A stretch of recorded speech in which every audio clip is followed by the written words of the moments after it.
জয় করা সম্ভব। এই জন্য আল্লাহর নবীকে আল্লাহ পাক পাঠিয়েছেন উত্তম চরিত্র দিয়ে। উত্তম চরিত্র আল্লাহ সুবহানাহু ওয়া তাআলা পবিত্র কোরআনুল কারীমের মধ্যে তিনি উল্লেখ করেছেন যে ওয়া ইন্নাকা লাআলা খুলুকিল আযীম, হে নবী নিঃসন্দেহে আমি আপনাকে উত্তম চরিত্র, বিশাল বড় চরিত্রের অধিকারী করে এই দুনিয়াতে পাঠিয়েছি। সুতরাং আল্লাহ তাবারক ওয়া তাআলা যেহেতু রসুলকে এই চরিত্র দিয়ে পাঠিয়েছেন, আর আমাদের জন্য শিক্ষা হলো কি, যেহেতু আল্লাহ তাবারক ওয়া তাআলা তার নবীকে বলেছেন তিনি একজন মানুষ, তিনিও বলেছেন আমি একজন মানুষ, আমি তোমাদের মতোই একজন মানুষ।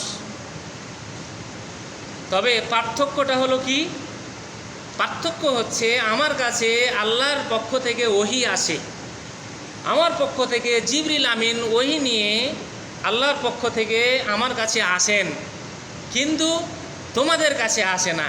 এটাই হচ্ছে তফাৎ। সম্মানিত উপস্থিতি, এই চরিত্রের ব্যাপারে আমরা যদি আরও দেখি তাহলে আমরা দেখতে পাব যে এই চরিত্র, উত্তম চরিত্র, এটা কিন্তু অনেক সওয়াবের পাপ মোচন করার একটা মাধ্যম। সম্মানিত উপস্থিতি, আল্লাহ সুবহানাহু ওয়া তাআলা পবিত্র কোরআনুল কারীমের মধ্যে তিনি উল্লেখ করেছেন যে আল্লাযীনা ইউনফিকুনা ফিস সাররাই ওয়াজ জাররাই, আল্লাহ পাক বলছেন যারা নাকি তাদের সচ্ছলতা এবং অভাবের মধ্যে, তারা অভাবের মধ্যেই সচ্ছলতা আর অভাবের মধ্যেই আল্লাহর পথে ব্যয় করে। তারপরে ওয়াল কাযিমিনা ওয়াল গায়জি ওয়াল আফিনা আনিন নাস, আল্লাহ পাক বলছেন যে দ্বিতীয়ত ক্রোধ বা রাগকে সংবরণের জন্য, রাগ বা ক্রোধকে সংবরণ করে, অর্থাৎ রাগ থেকে ক্রোধ থেকে ফিরে আসে। মানুষের মাঝে চলাফেরা, উঠা বসা, কথাবার্তার মাধ্যমে, লেনদেন এর মাধ্যমে এই মানুষের উপর কিন্তু মানুষের রাগ জন্মে, ক্রোধ জন্মে। এই জন্য আল্লাহ পাক বলছেন যে যারা নাকি তাদের অভাবের মধ্যে ব্যয় করে আর সচ্ছলতা যখন থাকে তখন ব্যয় করে, আর দ্বিতীয় নম্বরে হচ্ছে কি ক্রোধ বা রাগকে সংবরণ করে, আর তৃতীয়ত হচ্ছে যে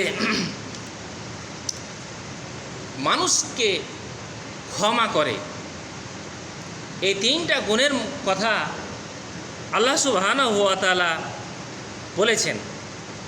তারপরে আল্লাহ বলছেন যে ওয়াল্লাহু ইউহিব্বুল মুহসিনিন, আর আল্লাহ সুবহানাহু ওয়া তাআলা মুহসিনিন অর্থাৎ সৎ কর্মশীলদেরকে আল্লাহ সুবহানাহু ওয়া তাআলা ভালোবাসেন। যারা সৎ কর্ম করে তাদেরকে আল্লাহ পাক ভালোবাসেন। আল্লাহর নবীর সাহাবী হযরত আনাস রাদিয়াল্লাহু তাআলা আনহু তিনি বলছেন যে আল্লাহর নবী জনাবে মুহাম্মদ রাসূলুল্লাহ সাল্লাল্লাহু আলাইহি সাল্লাম তিনি ছিলেন মানব জাতির মধ্যে সর্বোত্তম উত্তম চরিত্রের অধিকারী। অর্থাৎ সর্বোত্তম চরিত্রের অধিকারী বলতে এখানে যেটা বোঝায় সেটা হচ্ছে এই পৃথিবীতে আল্লাহ সুবহানাহু ওয়া তাআলা যত নবী রসুল পয়গাম্বরদের পাঠিয়েছেন তাদেরকে তো চরিত্র দিয়েছেন, কিন্তু এই নবীকে, শেষ নবীকে আল্লাহ সুবহানাহু ওয়া তাআলা উত্তম চরিত্র প্রদান করেছিলেন। উত্তম চরিত্রের মাধ্যমে তিনি মক্কা বিজয় করেছেন, উত্তম চরিত্রের মাধ্যমে তিনি মদিনা বিজয় করেছেন, উত্তম চরিত্র দিয়ে মানুষের মন জয় করেছেন, উত্তম চরিত্র দিয়ে একজন মুশরিককে, একজন কাফির বেদুইনকে যে কখনো আল্লাহর নবীকে দেখে নাই এবং শুনেছে ওই ব্যক্তি সম্পর্কে, তারপরেও তাকে দেখার পরে তার উপর ঈমান আনতে তিনি বাধ্য হয়েছেন। সম্মানিত উপস্থিতি, আল্লাহ তাবারক ওয়া তাআলা যেহেতু আমাদের নবী শেষ নবীকে এই মানব জাতির মধ্যে একজন সর্বশ্রেষ্ঠ উত্তম চরিত্র প্রদান করেছেন, সেহেতু আল্লাহ তাবারক ওয়া তাআলার নবী জনাবে মুহাম্মদ রাসূলুল্লাহ সাল্লাল্লাহু আলাইহি সাল্লাম এ নওয়াজ ইবনে সানআন রাদিয়াল্লাহু তাআলা আনহু তিনি বর্ণনা করছেন, তিনি বলছেন যে আমি মুহাম্মদ রাসূলুল্লাহ সাল্লাল্লাহু আলাইহি সাল্লামকে পুণ্য এবং পাপ সম্পর্কে যখন জিজ্ঞাসা করলাম, তিনি উত্তরে বললেন, পুণ্য হচ্ছে ভালো চরিত্র, উত্তম চরিত্র। পুণ্য মানে সৎ বা ভালো কাজ বা পাপ মুক্ত যেই কাজ, পাপ মুক্ত যেই কাজ, আল্লাহকে সন্তুষ্টি করার জন্য, আল্লাহকে সন্তুষ্ট করার জন্য যেই কাজ, সেটাই হচ্ছে পুণ্যের কাজ। অর্থাৎ এই পুণ্যের কাজ কি বলে পুণ্য, এটা তিনি বললেন যে এক নাম্বার হচ্ছে যে উত্তম চরিত্র। অপরপক্ষে সাহাবায়ে কেরাম রাসূলুল্লাহ সাল্লাল্লাহু আলাইহি সাল্লামকে আবারও প্রশ্ন করলেন, হে আল্লাহর নবী, তাহলে পাপটা কি, মুনকার কি, খারাপ কাজটা কি? তিনি বললেন, এটা হচ্ছে যেই কাজ তোমাকে সন্দেহের উদ্রেক ঘটায়, অর্থাৎ যেই কাজ করলে পরে আপনার মনে বা দিলে সন্দেহ ঘটায় বা খটকা দেয়, আল্লাহর নবী বললেন যে এটাই হচ্ছে পাপ। সম্মানিত উপস্থিতি, হযরত আবু হুরায়রা রাদিয়াল্লাহু তাআলা আনহু রাসূলুল্লাহ সাল্লাল্লাহু আলাইহি সাল্লামকে তিনি আবারও জিজ্ঞাসা করলেন যে কোন জিনিস লোকদেরকে জান্নাতে প্রবেশ করাবে, কোন জিনিস লোকদেরকে জান্নাতে প্রবেশ করাবে?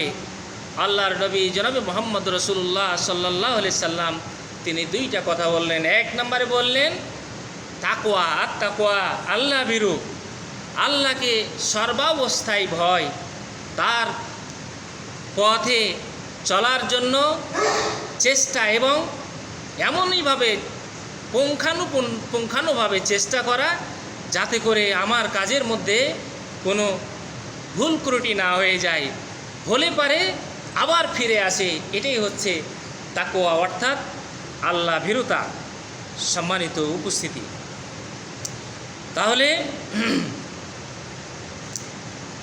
আল্লাহ ভীরুতা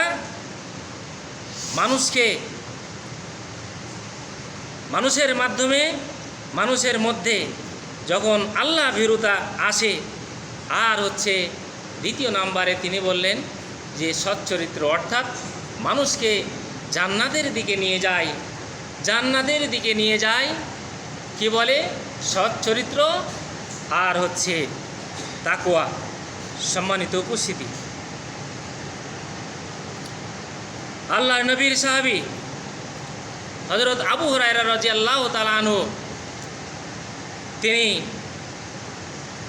ইরশাদ করছেন, তিনি বলছেন, তিনি বর্ণনা করছেন, আল্লাহর নবী জনাবে মুহাম্মদ রাসূলুল্লাহ সাল্লাল্লাহু আলাইহি সাল্লামকে প্রশ্ন করা হইল বা বলা হইল, হে আল্লাহর নবী, ঈমানের দিক থেকে সব থেকে সর্বাধিক কি বলে কামিল মুমিন কারা? কামিয়াবি যারা মুমিন, অর্থাৎ যারা সফল মুমিন, এরা কারা? সম্মানিত উপস্থিতি, তিনি বললেন ওই সেই ব্যক্তি যার চরিত্র হচ্ছে সর্বোৎকৃষ্ট, আর তাদের স্ত্রীদের মধ্যে যারা সচ্চরিত্রের অধিকারী, অর্থাৎ যাদের স্ত্রী তাদের সম্পর্কে ভালো সার্টিফিকেট দেয়, সচ্চরিত্রের সার্টিফিকেট দেয়, ভালো সার্টিফিকেট দেয়। সম্মানিত উপস্থিতি, আল্লাহ সুবহানাহু ওয়া তাআলা কিয়ামতের ময়দানে কঠিন সময়ে মানুষের বিচার ফায়সালা শেষে জান্নাত জাহান্নাম নির্ধারিত হয়েছে, এই সময়তে কোনো স্ত্রী যদি স্বামীর জন্য যার উপর জাহান্নাম ওয়াজিব হয়ে গেছে, যার উপর জাহান্নাম অবধারিত হয়েছে, ওই ব্যক্তির জন্য তার স্ত্রী যখন যদি বলে যে হে আল্লাহ, আমার এই স্বামী দুনিয়ার জীবনে সে ভালো চরিত্রের অধিকারী ছিল, সে ভালো কাজকর্মের সাথে সংযুক্ত ছিল, সে মানুষকে ভালোর দিকে আহ্বান জানাতো, নিজে কাজ করত, আমার কাছে যেহেতু আমার স্বামী অতি ভালো চরিত্রের অধিকারী, হে আল্লাহ তুমি আমার স্বামীকে জান্নাত দান করো। ওই সময়তে তার যার জন্য জাহান্নাম নির্ধারিত হয়ে গিয়েছিল, আল্লাহ সুবহানাহু ওয়া তাআলা ওই স্ত্রীর এই কথার কারণে, এই সার্টিফিকেটের কারণে আল্লাহ তাআলা তাকে জান্নাতে প্রবেশ করাবেন। সম্মানিত উপস্থিতি, এখানে বিবেচ্য বিষয় হইল যে আমি কেমন ধরনের স্বামী, আমি কেমন ধরনের মানুষ। আমার চেয়ারম্যান মেম্বার আমার সার্টিফিকেট প্রদান করতে পারেন না। চেয়ারম্যান সার্টিফিকেট দেয়, একজন চোরেরও সার্টিফিকেট দেয়, একজন ডাকাতেরও সার্টিফিকেট দেয়, একজন জেনাকারীরও সার্টিফিকেট দেয়। ই হলো উত্তম চরিত্রের অধিকারী, আমি তার সর্বাঙ্গীন মঙ্গল কামনা করি। এইভাবে চোরের সার্টিফিকেট দেয়। কিন্তু আপনার স্ত্রী যদি, আমার স্ত্রী যদি বলেন যে আমার স্বামী ভালো চরিত্রের অধিকারী, ভালো মানুষ, তাহলে আমাদের জন্য এটাই খুব ভালো একটা সার্টিফিকেট হয়ে যাবে।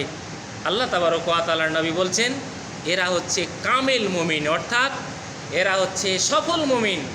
সফল মুমিনেরা শুধুমাত্র কেবলমাত্র আল্লাহ সুবহানাহু ওয়া তাআলার কাছেই প্রিয় হবে না, তারা তাদের স্ত্রীদের কাছেও প্রিয় হবে। সম্মানিত উপস্থিতি, আল্লাহ তাবারক ওয়া তাআলা অন্যত্র বলছেন, হে আদম সন্তান, তুমি যদি ক্রোধের সময় আমাকে স্মরণ করো, তাহলে আমিও ক্রোধের সময়, আমার রাগের সময় তোমাকে স্মরণ করব।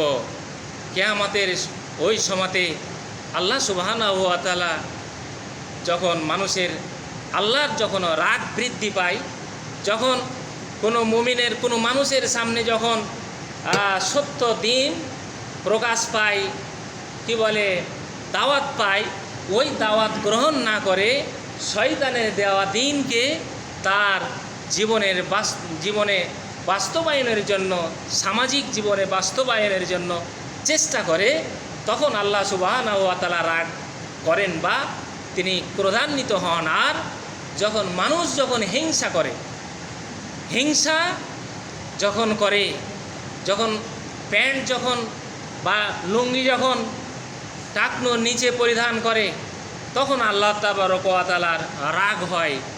তিনি অন্যত্র বলছেন ওই মানুষের কাছে কিয়ামতের দিন আল্লাহ সুবহানাহু ওয়া তাআলা তার দিকে রহমতের দৃষ্টিতে তাকাবেন না।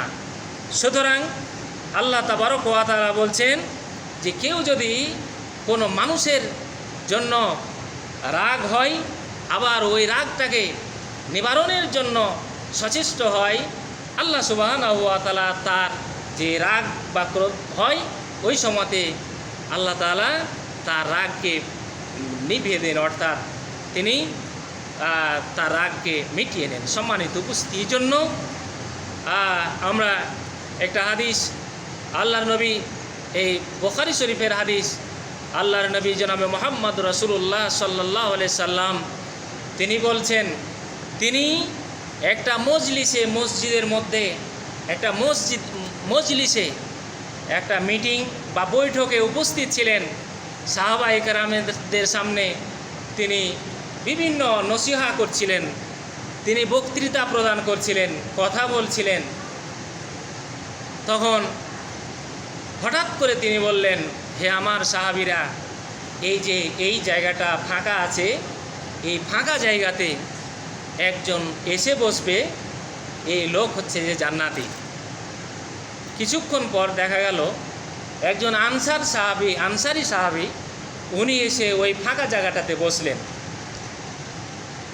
সাহাবারা দেখলেন, তারপরে আরও একদিন, আবার কিছুদিন পরে আবার তিনি কথা বলছিলেন, আবার তিনি বললেন যে এই জায়গাটাতে এখন ফাঁকা আছে, এই ফাঁকা জায়গাটাতে একজন এসে বসবেন তিনি জান্নাতি, সে জান্নাতে যাবে। আবার দেখা গেল ওই প্রথম দিন যে ব্যক্তি এসে বসেছিল ওখানে, আবার ওই ব্যক্তি একই ব্যক্তি ওখানে এসে বসলেন। আবার তৃতীয় দিন আবার তিনি বললেন এই জায়গাতে এখন একজন বসবে, সে হচ্ছে জান্নাতি।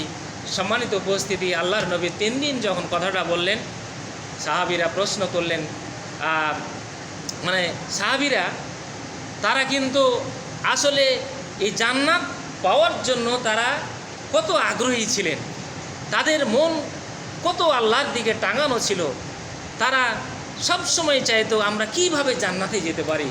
সম্মানিত উপস্থিতি, ওই আনসারি সাহাবীর বাড়িতে একজন সাহাবী গেলেন, তিনি বললেন যে ভাই আপনার বাড়িতে আমি মেহমান হতে চাই, আপনি যদি আমাকে মেহমান হিসাবে নেন আপনার বাড়িতে আমি 3 দিন থাকব। ওই সাহাবী বললেন ঠিক আছে, আপনাকে মেহমান হিসেবে নিলাম, গ্রহণ করলাম। তো প্রথম দিন খেয়াল করলেন, প্রথম থেকে তৃতীয় দিন পর্যন্ত তিনি খেয়াল করলেন যে আসলে কি সে এক্সট্রা আমল করে, অতিরিক্ত আমল করে, যে আমলের কারণে আল্লাহর নবী তাকে এ দুনিয়াতে সার্টিফিকেট দিলেন সে জান্নাতি, ব্যাপারটা কি। তখন ওই ব্যক্তি যখন, ওই সাহাবী যখন কোনো কিছু না খুঁজে পেলেন, তখন ওই সাহাবীকে জিজ্ঞাসা করলেন, আনসারি ওই সাহাবীকে জিজ্ঞাসা করলেন, ভাই আপনার কাছে এসেছিলাম, আমার বাড়িতে কোনো সমস্যা ছিল না, আসলে আপনার কাছে এসেছি একটা লোভে। সেটা কি? সেটা হচ্ছে যে আপনাকে আমাদের নবী মুহাম্মদ সাল্লাল্লাহু আলাইহি সাল্লাম আপনাকে জান্নাতি বলে এই দুনিয়াতেই তিনি বলেছেন, ব্যাপারটা কি, আপনি কি এমন আমল করেন, আপনার বাড়িতে এসেছিলাম যে কি করেন, কি এমন আমল করেন, এজন্য আপনাকে জান্নাতি বলে ঘোষণা করা হলো। তখন ওই সাহাবী বলছেন যে ভাই আমি তো এমন কোনো আমল করি না যে আমল আমার দৃষ্টিতে আসে, এরকম কোনো ভাই আমল করি না, ব্যাপারটা আমিও বুঝতে পারছি না। তবে হ্যাঁ, আমার একটা মনে আসছে সেটা হলো যে আমি যখন কোনো মানুষের সামনে, মানুষ যখন আমাকে কষ্ট দিত, আমি কারো উপরে যখন রাগান্বিত হইতাম বা কষ্ট পাইতাম, তখন আমি সাথ তাকে মানে মাফ করে দেওয়ার চেষ্টা করতাম। আর বাড়িতে এসে বিছানায় যখন শোই তখন ওই মানে রাগটাকে আমি স্মরণ করি এবং ওই ব্যক্তিকে আমি তাৎক্ষণিকভাবে মাফ করে দিই। সুবহানাল্লাহ। এই জন্য আমাদের এখান থেকে শিক্ষা হলো কি? শিক্ষা হচ্ছে যে সর্বাবস্থায় মানুষদেরকে ক্ষমা করে দেওয়া। এই ক্ষমা করে দেওয়াটা হচ্ছে একটা মহৎ গুণ। আমরা এটাকে অনেক সময় মনের মধ্যে জিয়ে রাখি, আগলে রাখি, স্মরণ রাখি, ওই যে আমার সেদিন ক্ষতি করেছিল, আমি কিভাবে তার 2 গুণ বা 3 গুণ ক্ষতি করতে পারি, এইভাবে মানে আমরা অনেক সময় মত পেতে থাকি, মানে চান্স নিয়ে থাকি, কখন ও একটু এতে পড়ে আর আমি শুরু করে দেব। সম্মানিত উপস্থিতি, আল্লাহ সুবহানাহু ওয়া তাআলার নবী, প্রিয় নবী জনাবে মুহাম্মদ রাসূলুল্লাহ সাল্লাল্লাহু আলাইহি সাল্লাম, তিনি বলছেন যে কেউ যদি মানুষের পাপকে বা দোষকে যদি গোপন রাখে, আল্লাহ সুবহানাহু ওয়া তাআলা সাতারাল্লাহু লাহু ফিদ দুনিয়া ওয়াল আখিরা, আল্লাহ সুবহানাহু ওয়া তাআলা তার জন্য কি করবেন? দুনিয়ায় এবং আখিরাতে তার দোষ ত্রুটি গোপন রাখবেন। সুতরাং আমরা আমাদের চরিত্রের মাধ্যমে মাঝে যেন এটাও যেন প্রস্ফুটিত হয়, এটা যেন প্রমাণিত হয় যে আমি মানুষকে ক্ষমা করতে পারি। আমার রাগের সময়, ক্রোধের সময় আমি যেন আল্লাহ সুবহানাহু ওয়া তাআলার যে তাকওয়া, এই তাকওয়াটা যেন আমি স্মরণ করে, তাকেই যেন ভয় করে, তাকে স্মরণ করে যেন আমি তাকে ক্ষমা করে দিতে পারি। এই বিষয়টা আমাদেরকে আজকে ভালোভাবে মনে রাখতে হবে। সম্মানিত উপস্থিতি, আল্লাহর নবী জনাবে মুহাম্মদ রাসূলুল্লাহ সাল্লাল্লাহু আলাইহি সাল্লাম বলছেন, তিনি বলছেন, হে আমার সাহাবায়ে কেরাম, আমি তো দেখছি যে তোমাদের মালকে অধিকভাবে, তোমাদের মাল অপেক্ষা তোমাদের উত্তরাধিকারী যারা আছে তাদের মালকে তোমরা বেশি ভালোবাসছো। তোমরা বেশি ভালোবাসো, তার মানে হচ্ছে তোমার মাল হইল কি, তোমার জীবদ্দশায় যে এইটা তুমি খরচ করবে, আল্লাহর রাস্তায় যেটা তুমি ব্যয় করবে সেটা হলো তোমার মাল। আল্লাহর নবীর কথা, বুখারী শরীফের হাদিস। আল্লাহর নবী বলছেন যে তোমার মাল হচ্ছে কোনটা, তুমি যেটা জীবদ্দশায় তুমি যেটা খরচ করবে, আর যেটা তোমার থেকে যাবে সেটা হচ্ছে তোমার হচ্ছে ওয়ারিসদের, অর্থাৎ উত্তরাধিকার যারা আছে তাদের সম্পদ। সুতরাং তাদের সম্পদকে বেশি বেশি তোমরা কিন্তু আসলে বেশি বেশি ভালোবাসো, এটা তোমরা করো না। কি করো? বেশি ভালোবাসো তোমার ওই সম্পদকে, যেই সম্পদ তোমার এই তুমি দান করবে। সুতরাং আমরা সুস্থতা অসুস্থতায় আমরা যেন সব সময় এটা ভাবি, আমরা মনে করি, এই মনে করে যেন আমরা দান করি যে আমার সুস্থতায় অসুস্থতায় সচ্ছলতায় অসচ্ছলতায় আমরা দান করব, হোক না কিছু, একটু হোক না কেন আমার সাধ্য মতো আমরা দান করব। আমরা যেন এটা না মনে করতে পারি আমি আজকে 2 বিঘা 1 লক্ষ টাকা আমি রেখে যাব, এটাই মনে হচ্ছে যে আমার সম্পদের আমার সন্তানদের জন্য আমি ভালো করে রাখছি। নো, এটা আপনাকে করতে হবে, ওটারও কিন্তু আপনাকে মনে করতে হবে আমি যেটা দান করছি সেটাই আমার জন্য সম্মানিত উপস্থিতি, এটা আমাদের মাথায় রাখতে হবে। এই জন্য দরিদ্রকে কি বলে জীবদ্দশায় কিছু দান করা, তাকে সহযোগিতা করা, তাকে কিছু খেতে দেওয়া, এটা যেন আমরা অব্যাহত রাখি।